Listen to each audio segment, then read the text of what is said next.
Good morning, everyone. I hope you're all well and you can hear me okay. My name is Henry and I am a Business Development Manager here at NQA. We're here this morning for a 30 to 45 minute webinar on ISO implementation. I'm going to start off this morning's webinar with a very quick overview of NQA, who we are and what we do. Then I will be passing you over to Steve, who is a director from Intu Veritas, for the main part of the webinar. And we also have Ellen, who is the managing director at Intu Veritas, and she's here to help answer any questions you may have. So without further ado, let's get started. Steve, if you could just switch slide. Thank you. Right, so who are NQA? As you can see, we are a global certification body. We are owned by a large American company called NTS, who are leaders in the testing and inspection industry. We have a large number of standards that we certify to, covering a range of management systems. We've been around for well over 30 years now. Globally, we have over 1,000 employees. We have over 50,000 active certificates. Breaking this down over to the UK, it works out at just over 100 employees with 12,000 certificates. We have an average partnership of over 10 years, which when you consider the certification cycle is 3 years, you can see there is a high retention of clients there. And this is also backed up by our Net Promoter Score, which is a metric calculating the likelihood that a customer would recommend a company or a product to a colleague or friend. The range is between -100 and +100, and NQA is sat currently at 72, which is the highest within our industry. Our core standards in the UK are the big three: the 9001, the 14001 and 45001. However, given the recent pandemic, we've noticed a massive increase in 27001, which is around information security. With more and more people working from home, information security has become high up in importance. And naturally, that's also followed on with 22301, which is business continuity. It's obviously reflected of the pandemic over the past few years that we've been going through. Looking at the slide, as you can see, in the US, we are the #1 certification body in the aerospace sector with some extremely high-level clients there. We're also #1 in China in the automotive sector by a long stretch, and we are the global #1 certification body in the telecoms and automotive sector. Steve, if you would please. So the certification services and training that we offer are on the basic standards I mentioned earlier, the 9, 14 and 45, but we also extend that out to the 50,001, which is energy management, 27,001, as I mentioned earlier, which is information security, 22301, we also have medical devices, which is 13485, and IATF for automotive and aerospace standards. All of our training services are available both face-to-face or online. Obviously, we've had to make all of our training online recently due to the pandemic, but we've seen a high number of successful remote training for our client base. Steve, yes, please.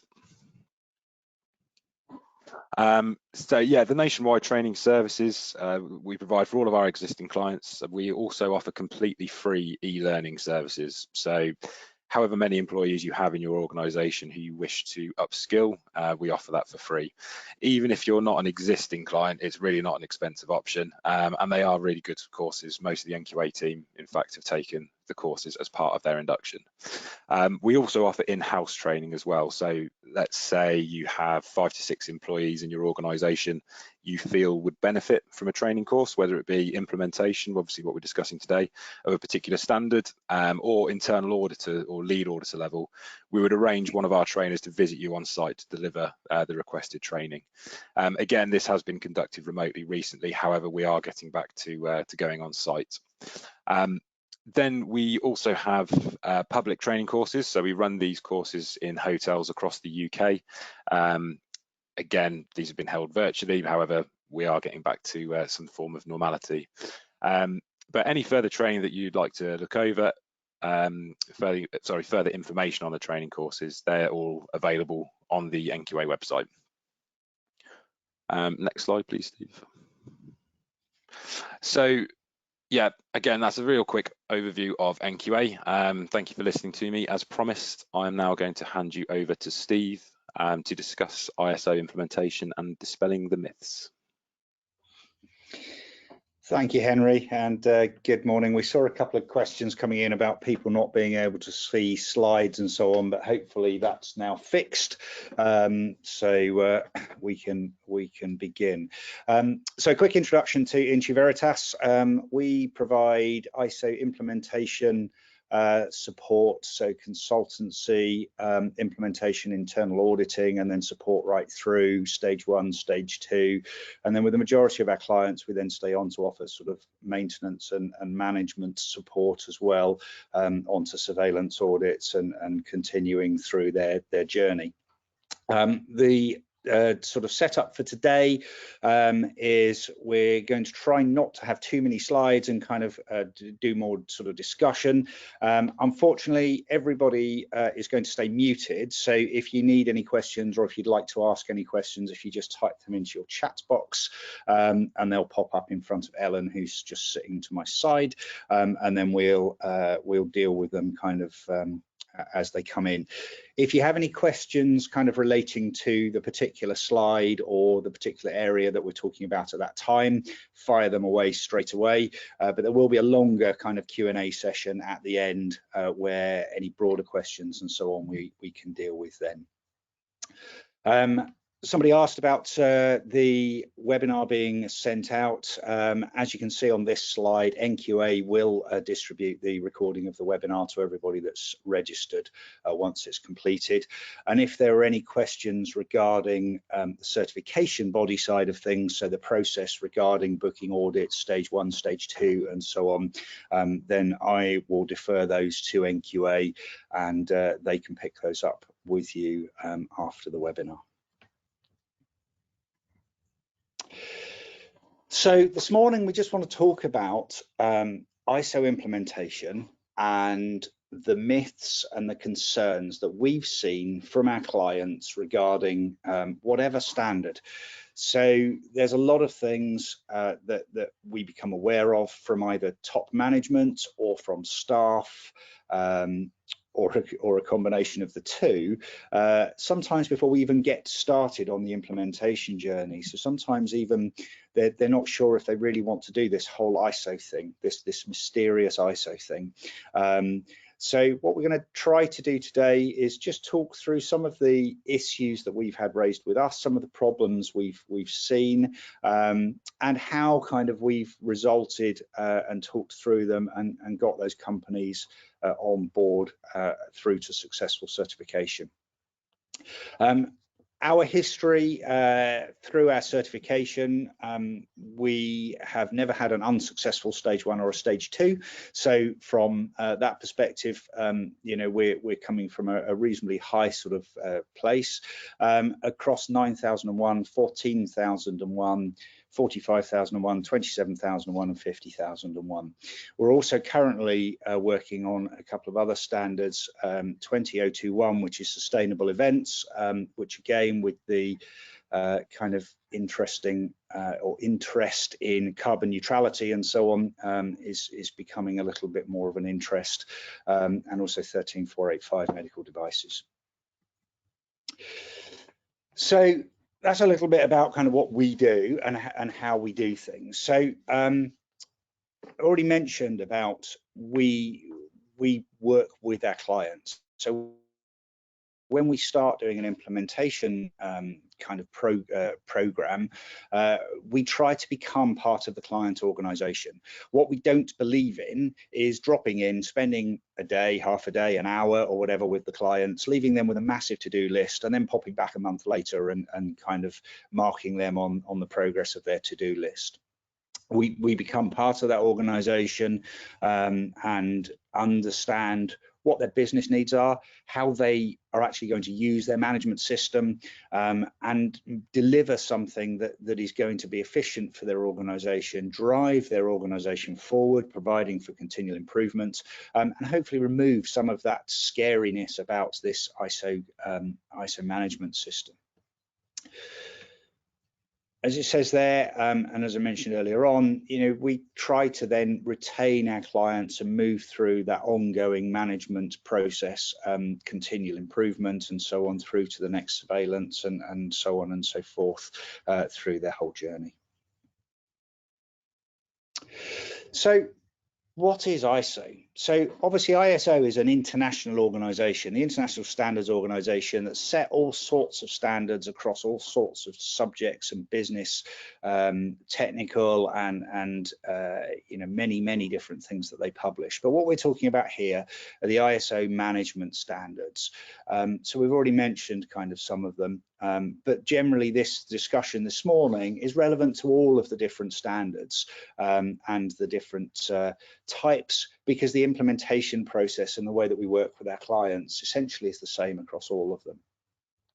So ISO set the standard, and that is literally all it is. It's a framework. What it isn't is a to-do list or a how-to-do list. You'll notice through any of the standards, ISO never tell you how to achieve conformity with any one of their clauses or any one of their requirements. It's a guidance for us to put in place a business management system that ticks the boxes that make sure, or that we need to make sure fulfill the requirements of that ISO standard, but not the other way around. So one of the things we always tell our clients to start with is we will fit the ISO standard to your business, not the other way around. We don't believe in dropping a box on the managing director's table that just says ISO 9001, for example, and then we'll go back in a year's time for the surveillance audit and find that they've never even ripped the tape off the box. That's just an absolute recipe for disaster. The system has to be integrated with their business management, and they have to understand what it's about. And to do that, we have to understand what their business is about. So we put in some various core processes which are required, and sometimes we find the businesses already have them just under a different name. Perhaps they don't know they already look at, for example, external and internal issues. They may do SWOT and PESTLEs, they may not. They may do something else just as a management as a management chat or something else, but they quite often they're there suitable for the management system, and it's just a case of making sure that that aligns. Everybody within the organization has something to add. And this is also quite important. This isn't about sitting in the managing director's office, putting in an ISO standard, never talking to anybody else, never getting buy-in from the rest of the organization, because again, that's just a recipe for disaster. So we need to make sure that the communication bit, and I know it's a requirement in the standard, but over and above the communication required by the standard, people actually understand why. Why are we going for 9001, 14001? What does it mean to me in my job today?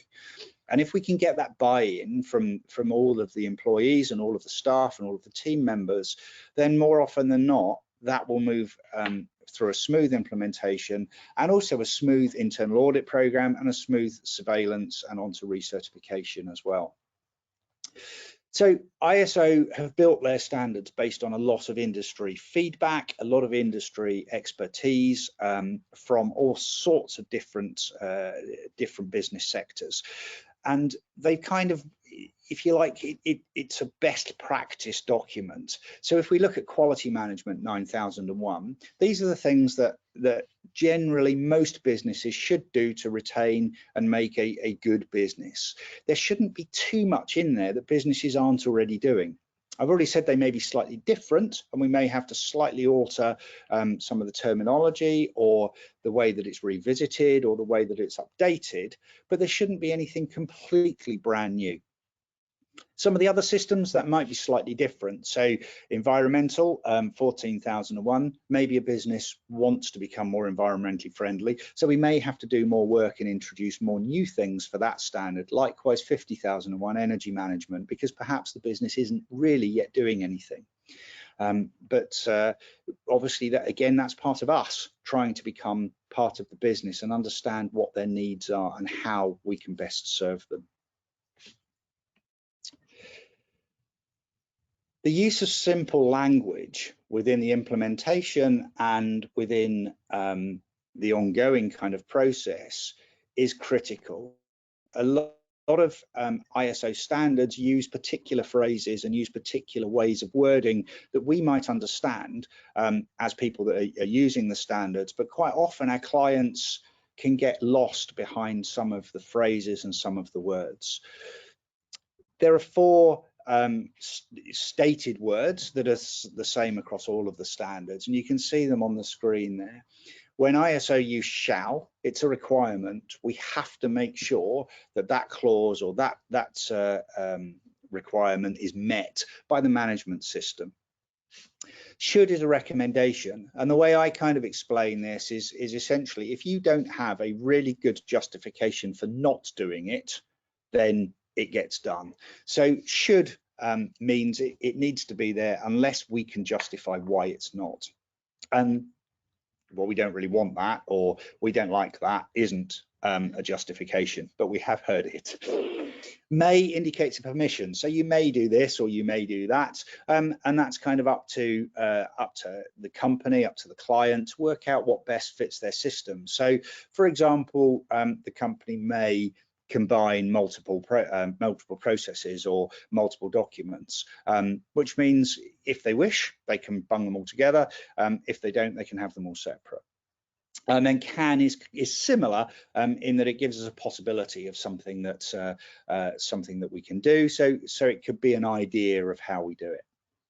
You mentioned there about Annex SL. So the common standards that they all follow what's known as Annex SL. So the 10 clauses, or the 7 auditable clauses, clauses 4 to 10, essentially use the same numbering for the same requirement. So if we look at 9001, it will talk about internal and external issues for the quality management system. 14,001, exactly the same clause, internal and external issues for the environmental management system. 50,001, internal and external issues for the energy management system. And what this means is if we come to put multiple systems in, we can actually audit and we can implement the same thing from the same place across all of the standards. So it avoids duplication, significant amounts of duplication. It means the commonalities are easier to understand because they're numbered the same way. And already mentioned about context and leadership, risks and opportunities, objectives, they all sit in the same place in all of the standards. So if we look at internal and external issues or risks and opportunities, we're dealing with the same clause numbers. So we do it once. And we just make sure that we pick up those risks and opportunities for all of the standards that we might be putting in simultaneously. And this means obviously it's easier to combine either at a later date or at stage 1 to combine the standards to become an integrated management system rather than having separate systems for quality, environment, health and safety and so on. Got any questions, Ellen, that we need to deal with right now? We certainly do. I think that's more one for the end. Yeah, I think thanks, John, for your question about 27,001. I think, yes, we will pick that up at the end because I suspect there may be a bit of conversation about that one. Yeah.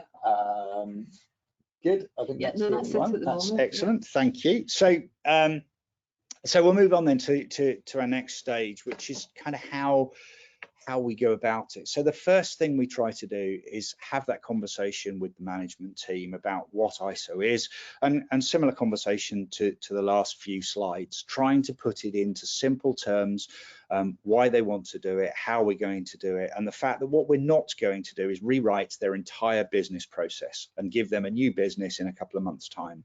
And we have heard that. We've heard MDs that have said, I've had a previous experience with a consultant that has put a system in that's completely different from the way I work my business, and within 6 months it fell to pieces. We were losing money and all sorts. That's not what this is about. This is about understanding the business and fitting the system to the business, not the other way around. So we always try to start with a gap analysis. And the idea is essentially a gap analysis is almost like a full system audit, but without needing quite so much searching for objective evidence. If they tell me during a gap analysis that they have a process for calibration, I might have a bit of a look to see if they really do, but I'm not going to go searching for calibration certificates and all the rest of it, because I don't need that for that gap analysis, whereas I might need it later on for an audit process. But we'll go through the whole standard or standards, look at what the business has already got, look at how they're already doing it, and map that against the requirements of the standard and come up with those gaps. And as I've already said, we may find that some of the business processes already meet. We give them a green light, we move on. During implementation, we just need to make sure that exists. But it means we don't need to do a huge amount of work during that implementation to change what they've already got. Equally, it might identify something they've never even thought about, in which case, again, we'll work with the management team and the staff team below them to make sure that anything we put in place meets their requirements. There's no point in me writing a process for anything and not referring to the staff that are going to use it, because that's just not going to work. They're going to take one look at it and go, this person doesn't know my business, this person doesn't know what they're on about, that process won't work. So everything we do has to be in conjunction with our clients. So we always start with a gap analysis, and one of the really important things on the gap analysis as well is getting that buy-in from top management. What are we doing well? So never overlook the importance of kind of congratulating them during the gap analysis about the bits that already match the standard, and that helps get buy-in for the implementation and helps get buy-in when there are new bits that we have to bring in. They're aware that we're not going to change everything just for the sake of changing everything.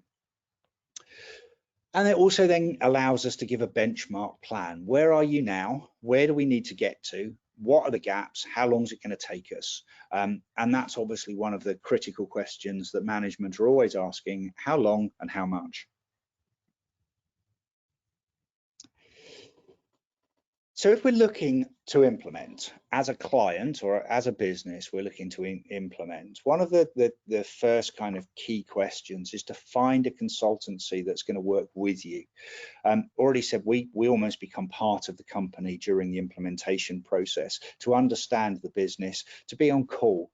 We've had Teams meetings with CEOs at 10 o'clock on a Sunday night.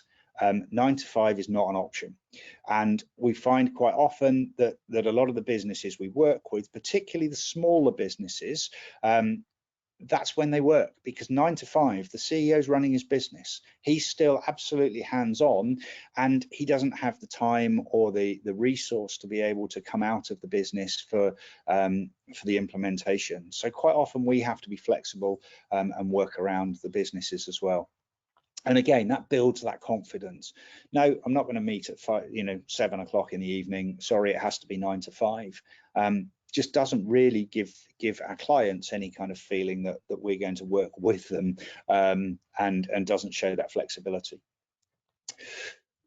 The gap analysis helps get rid of any confusion surrounding the implementation processes and the steps, because it shows the journey that we're going to take. And from a client point of view, talk to your consultant before you engage them. Find out what their knowledge is, find out what their industry knowledge is, what industries have they worked with. A consultant that just comes with a background from one industry and one implementation, and you're in a completely different industry, may not be the right person. But that person may be correct if you're in the same industry, because they may already have that experience. So again, look for the people that are going to help you. So we take the time to understand your business and help you to understand your business. And we often find that going through the context sections, clause 4, clause 5, there's some light bulb moments for the top management, particularly in younger or smaller companies. I've already mentioned about we work together, making sure that you understand what we're doing, why we're doing, and it's not just a drop in, not just a drop in a process that we're going to drop in. We spend a lot of time brainstorming, particularly through the context bit, so the internal, external issues, risks and opportunities, objectives, and so on, because we need to understand your business, and that also helps you understand your business as well. And we try to collaboratively work. So if we're putting documents together, if we're working on systems, then we try to come up with a method that we can all work on the documents together. So you can see, as a client, you can see progress, and as a consultant, we can see progress on what you're working with too. We support and deliver that development of the management system. And we make sure all of the time we keep coming back to you going, you know, are we still on track? Are we still within the scope of your business? Are we still where you need it to go? Or are you thinking we're straying off? And again, that kind of two-way conversation is important right throughout the process. So once we have the gap analysis, then hopefully that already starts producing some confidence about the journey that we're going to take, and helps to dispel some of the myths and some of the fear behind what's going on. Mentioned there about achieving successful UCAS certification. We've all heard horror stories of people that have got ISO 9001. It took 2 weeks. The auditor popped in, spent half an hour and gave them a certificate. And then you ask kind of various questions and there are whole swathes missing. So we'll always try to educate our clients on the difference between UCAS certification from the likes of NQA or a lot of the other people out there that give non-accredited certification. And more other industries are becoming aware of this now, and on onboarding checklists and so on, they are asking for, do you have a UCAS accredited ISO 9001 certification, for example, rather than just asking if they're 9001 certified, because people are seeing the gaps. So the first stage, obviously, will start at the top there of the hexagon, is identifying the standards that we want to implement. We've spoken about choosing the right consultancy. We've spoken about the gap analysis, and then from the gap analysis, agreeing that implementation plan and then working through it between consultant and client. Getting the time frame right. If the time frame's too long, people lose sight of the end goal. People think, oh yeah, that's okay, I don't need to do that for another few months or whatever. And suddenly we just find everything happens in the last kind of, all bunches up to the end, everything happens in the last month. So we get a realistic time frame. And then we can get started on that journey, moving towards stage 1 and eventually a successful stage 2 certification. We will always try to set a stage 1 and a stage 2 date right at the very beginning of implementation, so that everybody has that in sight and everybody knows what that time frame is that we're working towards. So some of the challenges that we've seen and some of the ways that we've worked around them is part of the criticality of getting that successful stage 2. So leadership and commitment. Why do they want an ISO standard? And sometimes clients will be absolutely honest with you and say, we need the certificate to bid for to bid for tenders or so on, and they don't really either understand or know what benefits it will bring or the processes or anything else. They've just been told they need it.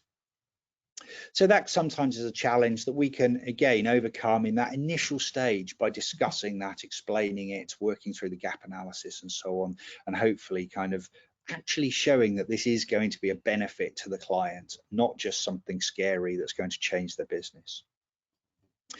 Resources. We need to work with the client all the way through. We're not in the business of dropping an ISO system in that we've built without any client input. It doesn't work. The clients will, as we've already mentioned, effectively never take the tape off the cardboard box in the first year and run the risk of a whole bunch of non-conformities and a certificate suspension, or even losing their certificate after the first year because they've done nothing about it. So sometimes the client has to realize that they do need to put some resource into this. We are going to need access to top management. We are going to need access to supervisors. We're going to need access potentially to other departments within their business to understand the way that they work and understand what we need. And that kind of links to tasked works. There will be times that we need to get the client to do something towards the system. So we'll give them tasks to carry out. And again, the resource needs to be provided to get those task works done, because without it, we can't move on to the next stage, and that will slow down the whole implementation process. And that's another benefit of having done the gap analysis and having set the stage 1 and stage 2 dates, so people can kind of understand that journey. Buy-in from everyone in the business. There's no point in working just with top management, because as soon as we put the system in and we walk away after stage 2, the staff are just going, well, what is this newfangled ISO, whatever it is? What does it mean to me? Why do we need it? Why should I've always done it this way. Why do I need to do it because ISO say? What benefits does it bring? So try to work with them and make sure we get that communication over and above what's required by the standard, so they understand what it means to the business and what it means for them. If we can make a more successful business, then hopefully it brings them job security, it brings them, you know, maybe looking at potential for pay rises or better benefits and all those sort of things. So working with top management, we can hopefully get that pitched correctly for everybody across the business, so they all understand what we're doing and why we're doing. That's the last point, the reasons for certification. What is the real reason? And if they come to us initially, well, we just need it for a tender, we'll try to discuss that through, and we'll try to work out, you know, whether actually there's benefit or whether that is their mindset and they're not going to change it. And we have walked away from clients who only want a certificate. It doesn't work. It doesn't work for us. It's a nightmare to implement, and it's probably they won't keep the certificate anyway, because they're not actually interested in getting on board with the whole management system and everything else. But quite often, if you start talking to the top management, they'll start understanding that there is that benefit to their business, and that attitude will change more towards, you know what, actually it might help us. Perhaps we do want it and not just the certificate.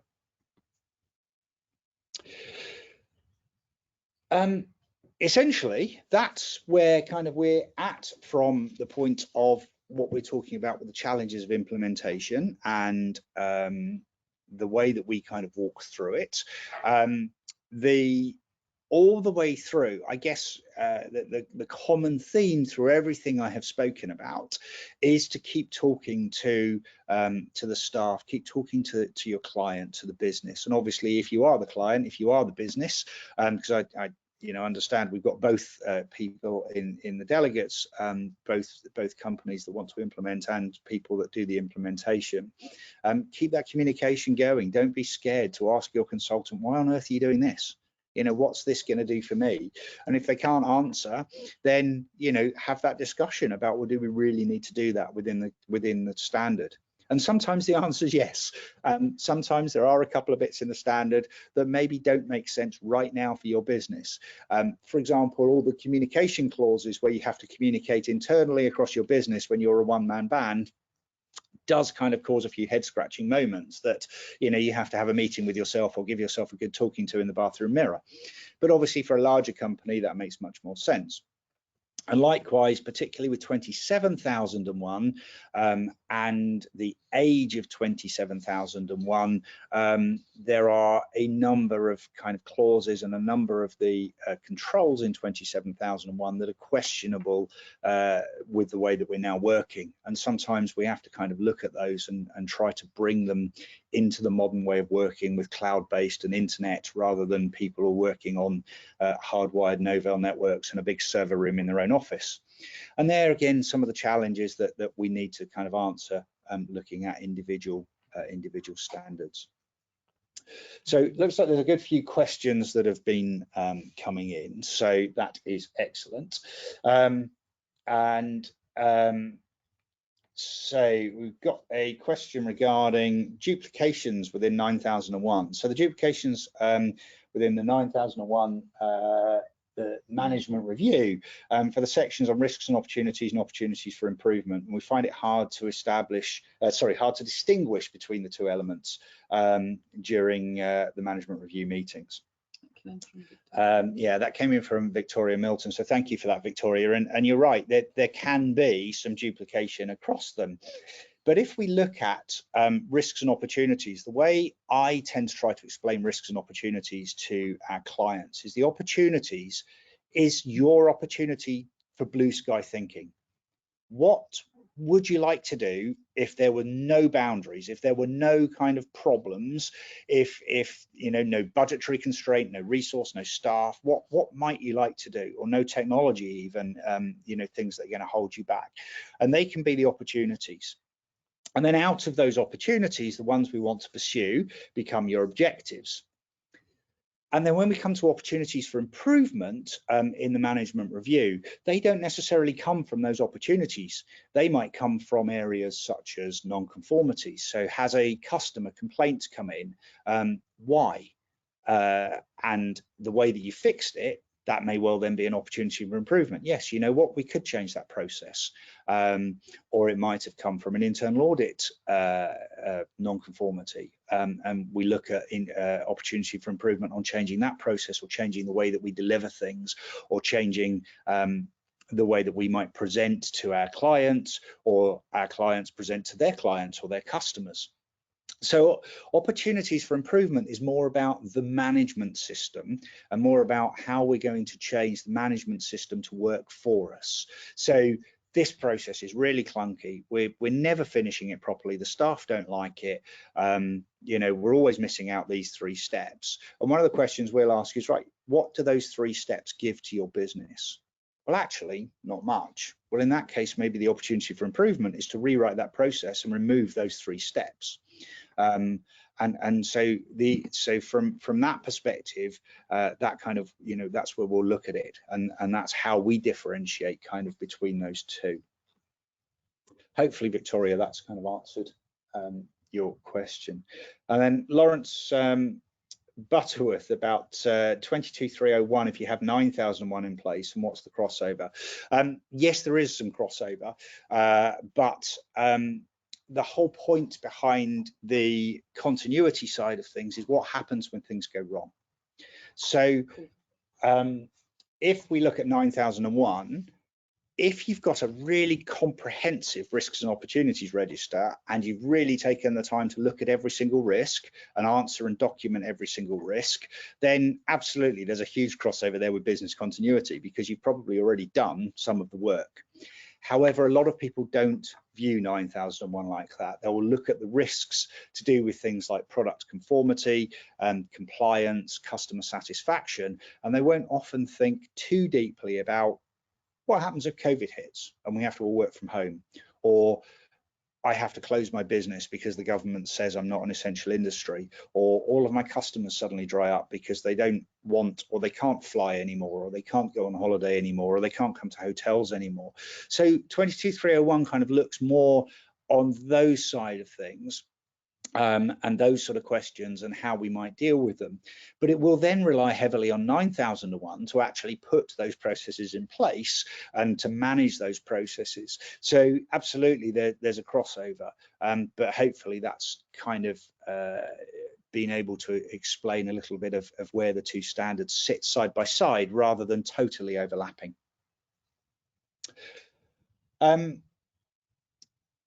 And then John Barr has asked a question regarding 27001 and not updating 27001. And I did mention this slightly earlier on about the vintage of 27001 and the new ways of working.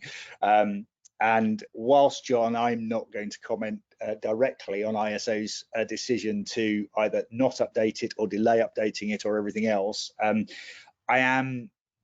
yes, it is a problem we have seen.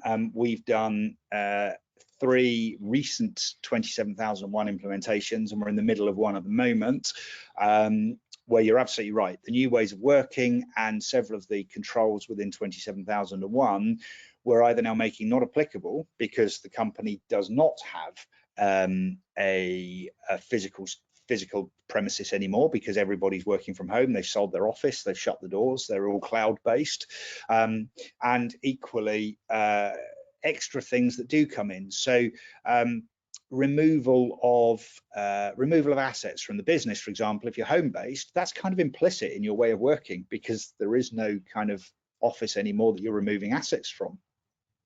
However, things like data security and so on, and environmental security is perhaps more important. Are people, taking laptops around? Well, laptops are portable data. It's not all about memory sticks and leaving sheafs of paper sitting on a tube train. A laptop itself with the data in, we have to consider that. So the new ways of working are still, the majority of them are still kind of applicable to those 27001 Annex A controls. We just have to think about them in a slightly different way. And what obviously we can't think about, or we can think about but we can't do anything about, is looking at the physical security and business continuity and so on of the cloud providers. If you try to go and do a second party audit on AWS or on Google, for example, I suspect you'll get a very short answer from them. So we have to kind of make that assumption that as long as we're using a cloud provider, a recognized kind of cloud provider, we have a contract and they have those standard certifications in place as well, then we can make that assumption that that meets our standard. So then what we need to do is just look at our interfaces. How does the data get there? How do we ensure encryption and so on through those data links? And remember, that might include people are now using ISPs from home. So what's their security on their home Wi-Fi? What's their ISP retention policy at home and things like that? So those questions come into place. And yes, business continuity absolutely still exists, and there is again some crossover between that 27001 and 22301 about the business continuity things. How do we do it? Well, maybe a power cut's less important. If, for example, only one of our staff members have the power cut and loses connectivity, as against the entire business. So some of those questions still need answering, but maybe just have a little bit less of an impact towards our business than they would do if we were all based in a single office. Yeah.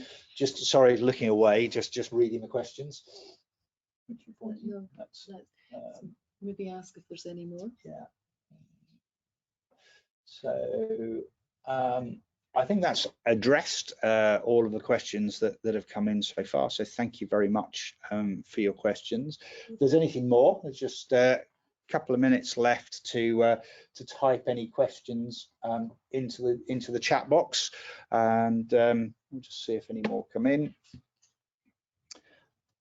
Our email addresses are on the screen there, and as we've already said, the presentation will come out. So if there are any questions that you think about afterwards, if they're to do with the standards or implementation, as I've said, we're happy to kind of take those on board. If they're to do with the process around the actual certification, the timescales, stage 1, stage 2, and the processes behind that, then you can direct those questions to NQA. And on the email that comes around after the webinar, those contact details for NQA will also be provided within that email. So that will be available. I think that's it. I think, yep, it looks like that is it for the questions. So thank you very much for joining us this morning. We hope that that's given you some insight on some of the ways that we've dealt with some of the issues that we've seen through our implementation journey, and answered some of those questions. And as I say, our contact details are there. We can also be contacted through LinkedIn and through our website, and obviously through NQA, they can put you in contact with us as well. So thank you very much. And Natalie, I think we're all done.